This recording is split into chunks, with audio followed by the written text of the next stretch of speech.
Hello জনগণ, আমি জানি সবাই খুব ভালো আছো, কারণ ভালো না থাকলে তার রোস্ট ভিডিও দেখতে আসতে না। আর যেহেতু দেখতে চলেই আসছো, শেষ পর্যন্ত না দেখে যাবা না, মনোযোগ দিয়ে দেখবা, মনোযোগ দিয়ে শুনবা, আর তোমার মতামত অবশ্যই কমেন্টে জানাবো। টাইটেল আর থাম্বনেল দেখে বুঝতেই পারতেছো আজকে কাদের রোস্ট করতে যাচ্ছি। ফাও প্যাচাল না পেরে বরাবরের মতো মূল ভিডিওতে চলে যাবো, কারণ ভিডিওতে লম্বা ইন্ট্রো তুমি আমি কেউই পছন্দ করি না। তোমাদের সাথে আছে আমি ফারহান, আর তোমরা দেখছো I got some dirty shit to pick up at the dry cleaner. I got a tidy bitch to pick up, I got love Selena. Shawty hop up in the whip, but I ain't never seen it. Shawty love the way I whip it in a two-seater. Bangla একটা প্রবাদ আছে যে বুড়ো বয়সে ভীমরতি, যার মানে হচ্ছে মানুষ যখন বুড়ো বা বৃদ্ধ হয়ে যায় তখন আর তার কোনো কিছু ঠিক থাকে না, তখন যে একটা বাচ্চা বা একটা বুড়ো মানুষের মধ্যে আর কোনো পার্থক্য থাকে না। কিন্তু আজকে আমরা কথা বলবো এক অন্যরকম বৃদ্ধ মানুষকে নিয়ে, যার দিন দিন বয়স বাড়লো তার এখনো ভীমরতি ধরে নাই, উল্টো তার আরো যৌবনে ঠেলা দিচ্ছে, সে নতুন করে আবার হর্নি হয়ে যাচ্ছে বুড়ো বয়সে এসে। আর আমাদের একমাত্র এই মহিষী নারীর কারণে বাংলা প্রবাদটা উল্টে বুড়ো বয়সী ভীমরতি থেকে বুড়ো বয়সে হর্নি হয়ে গেছে। Control.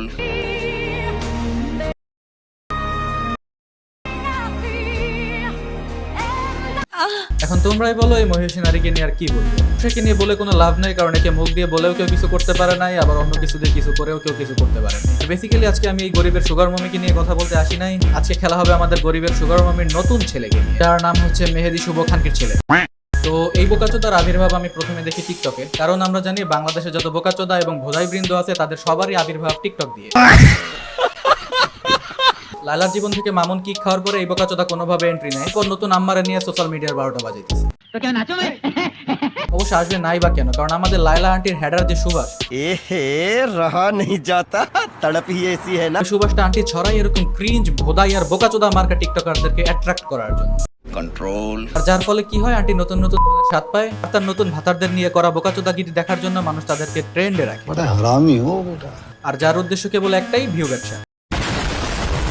মানে আমি একটা জিনিস বুঝি না, যে এই মহিলার হেডা এখনো এত রস কই থেকে আসে? দুদিন আগে মামুন মাইরা বাংলাদেশের দ্বিতীয় মতো চেহারা বানাই দিয়ে গেছে, এখন আবার ধরে আনছে আর এক বোকাচোদারে।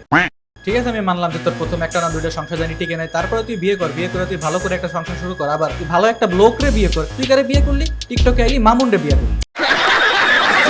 ঠিক আছে, তাও ভালো কথা। এরপরে মামুনের সাথে অনেক কাহিনী হয়েছে, মামুন চেহারা শেপ পাল্টে দিয়ে গেছে গা, কিন্তু তারপরে তো তুই ভালো হবে, তুই এখন আবার কি করছিস? আরেকটা কচি দইটা নিয়ে এসেছিস। ধরছে ভালো কথা, তারপরও কারে ধরছে? মেহেদি শুভর মতো এক বোকাচোদা। মানে রুচির তারিফ করতে হয়, রুচির তারিফ না করে পারা যাইতেছে না। যাই হোক, তো প্রথমে বলছিলাম যে আন্টিকে নিয়ে আজকে কথা বলবো না, কিন্তু আন্টির যে কার্যকলাপ তাকে নিয়ে কথা না বললে আসলে হয় না। এখন আমরা আসি আন্টির নতুন ছেলের কাছে। সকাল সকাল দরজা খুলে দেখি এই মেহেদি শুভ ভাইয়ার দরজার সামনে হাজার হাজার মেয়ে হাজির ফুলের মালা নিয়ে। সবাই বলতেছে মেহেদি শুভ ভাইয়া লাভ ইউ সো মাচ, মেহেদি শুভ ভাইয়া তোমাকে বিয়ে করতে চাই। খান কিরপোলা। মেহেদি শুভ ভাইয়া আপনি কত টাকার মালিক, কতটা রিচ ম্যান বাংলাদেশে? ভাইয়া এই মেহেদি শুভ ভাইয়া কত টাকার মালিক এটা দেখতে হলে যে বুঝতে হবে যে লাইলাপুর মতো ব্যক্তি আমার পাশে চুপ করে বসে আছে, এটাই তো আমার লেভেল। বলেন কি? ফ্যান গুলা বেতাছি ভাই, ফ্যান গুলা বেতাছি। আমাদের চাঁদপুর আজকে ঈদ ভাই, আমাদের চাঁদপুর আজকে ঈদ ভাই।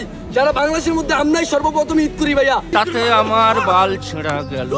ভাই আমি জীবনে অনেক বোকাচোদা দেখছি, অনেক বোধাই দেখছি, কিন্তু এই বাঞ্চোদের মতো চুদির ভাই এই জীবনে আমি আর দেখিনি। এই যে যেমন এই ভিডিওতে এই বাঞ্চোদে মেবি কুয়াকাটা গেছিল, কুয়াকাটা যে ভিডিও বানাতেছে যে কুয়াকাটার সব মায়ের ওর দরজার সামনে ফুলের মালা নিয়ে দাঁড়ায় গেছে, ওরা বিয়ে করতে চাইতেছে, ওর মুখের উপর বসতে চাইতেছে, আরো কত কিছু। এখন ঘুরতে যাওয়ার পরে সাগর পাড়ে যায়, এদের তো ফিল নিতে হবে বা ভাইব নিতে হবে। এখন এটা নেওয়ার জন্য কি করতে হবে? গাঁজা খাইতে হবে। আর গাঁজা খাওয়ার পরে কি করতে হবে? ভিডিও বানাইতে হবে। ये बड़ी अच्छी बात कही आप। আর গাঁজা খাওয়ার পরে লোড নিতে না পাইরা ক্যামেরা ডাউন করবে, নিজের বোধাই মোহন মার্কার থোবরাটা সামনে আনবে, এরপরে যা মন চায় তাউল ফাউল কইব, ভিডিও আপলোড দিব, ওতে এবার মিলিয়ন মিলিয়ন ভিউ হইবে। বাহ, হতাশ, আমি খুবই হতাশ।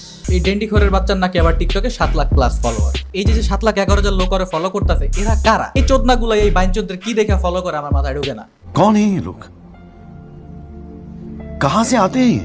এই আবালে দুদিন আগে প্যান্ট খুলে ল্যাংটয়া ভিডিও করছে, হাফ প্যান্ট পরে টুপি মাথায় দিয়ে বান্দরের মতো লাফাই লাফাই ইসলামিক ভিডিও করছে। এগুলো কইরা যখন আর বাদ জুটতাছে না কপালে, তখন দৌড় দিয়ে যায় লাইলার পন্দের মধ্যে ঢুকছে। ওরে দেখলেই মনে হয় নিয়ম করে 6 বেলা ডেন্ডি খায়, 3 বেলা গাঁজা খায়। আর হাত মারতে মারতে নিজের শরীরের অবস্থা যা বানাইছে ওটা নিয়ে নাই কইলাম। আর এই গান জুটটিতে নাকি টি শার্ট পরে 27,000 টাকার, তাও দেশের বাইরে থেকে। এক ভাই লাগছে মেহেদি শুভ ভাইয়া। তো এখানে একটু ভুল বলছে, এটা মেহেদি শুভ ভাইয়া না, এটা মেহেদি শুভ সাউয়া। দেশের থেকে খুব কমই জামা কাপড় কিনি, দেশের বাইরে থেকেই বেশিটা পরি। সেটার দাম পড়ছে ভাই 27,000 টাকা, যেটা আপনাদের চিন্তারও বাইরে। এটাই মেহেদি শুভ ভাইয়া। এখন এই টি শার্টের দাম আমরা আসলে চিন্তা করতে পারি না, কারণ যে টি শার্ট পরতে হলে এরকম ওর মতো আবাল বকচোদ বাইনচোদ হওয়া লাগে, ওরকম টি শার্ট আমরা পরতেও চাই না, ওরকম টি শার্টের দাম আমরা চিন্তাও করতে চাই না। এখন এই থার্ড ক্লাস আবলামি করে যখন আর ভাত পাইতেছে না, তখন চলে আসলো লাইলার মতো fourth class creator. Third class আর ফোর্থ ক্লাস বোকাচোদা এবং বোকাচুদনি মিলে কন্টেন্ট ক্রিয়েটর নাম করে পুরো সোশ্যাল মিডিয়াকে ধুচে দিতেছে। कंट्रोल অবশ্য আমাদের মেহেদি শুভ সবার একমাত্র উদ্দেশ্য যে শুধু লাইলার সাথে ভিডিও বানিয়ে ভিউ ব্যবসা করা, ব্যাপারটা কিন্তু তা না। এই ডেন্ডিখোর যখন দেখলো যে লাইলার পাশে স্লট খালি আছে আর লাইলাও তার হেডার সুভাষ ছড়া এদের মতো ডেন্ডিখোরদের কি কাছে টানে, তো একবার যদি কোনো রকমে লাইলার কাছে আসা যায়, তাহলে মামুনটা যেমন গাড়ি বাড়ি দিছিল ও সেগুলো হাতায় নিতে পারবে। বলেন কি? কিন্তু আফসোস, আমরা সবাই জানি যে লাইলার থেকে কোনো কিছু পাইতে হলে লাইলার আগে স্যাটিসফাইড করতে হয়।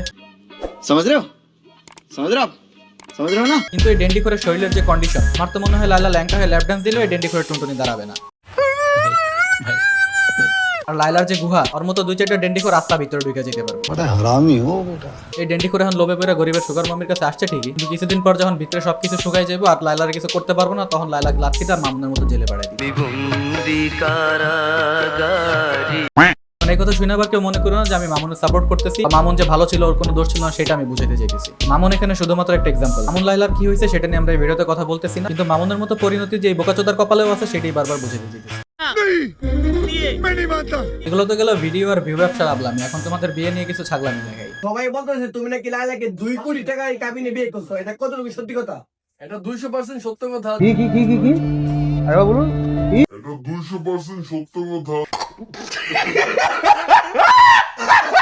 যে 2 কোটি টাকা দিয়ে বিয়ে করছি, কারণ 2 কোটি টাকা দেওয়ার মতো ক্ষমতা এই মেহেদি শুভ ভাইয়ারই আছে।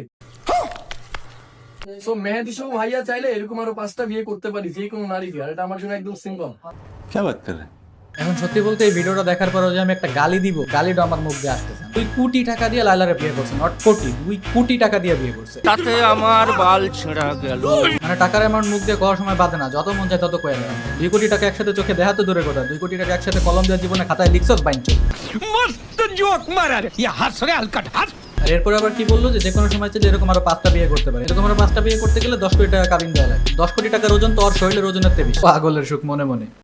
এখন এই বোকাচোদা আর বোকাচোদনিকে নিয়ে আরো বলতে গেলে ভিডিও অনেক বড় হয়ে যাবে, কারণ এদের গুণাবলী তো আর বলে শেষ করার মতো না। আজকে আর ভিডিও বেশি বড় করবো না, পরবর্তীতে দেখা হবে আবার কোনো চুতিয়া অথবা কোনো চুতিয়া বৃন্দকে নিয়ে। ততদিন পর্যন্ত হ্যাভ ফান মাই ডিয়ার জনগণ।